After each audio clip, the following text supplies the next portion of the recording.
আসলে দেশে একটা বিপ্লব ঘটে গেছে। আমি ছাত্রদের এই সফল আন্দোলনকে অভিনন্দন জানাই।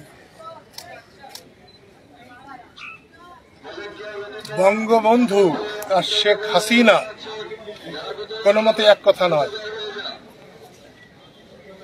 বঙ্গবন্ধু জাতির পিতা, স্বাধীনতার মহানায়ক।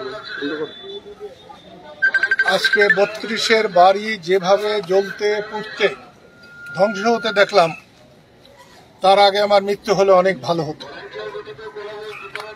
নিশ্চয়ই আওয়ামী লীগ অন্যায় কাজ করেছে অনেক।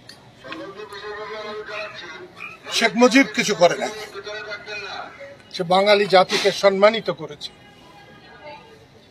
আজকের এই ধ্বংস ভবিষ্যৎ ইতিহাসে বাঙালি জাতির জন্য একটা কলঙ্কের হয়ে থাকবে। আমি সফল ছাত্র নেতৃবৃন্দকে বলবো,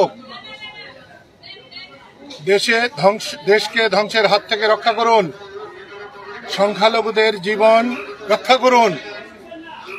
আওয়ামী লীগ করলেই কোনো দোষের নয়, কোনো আওয়ামী লীগের গায়ে হাত দেবেন না।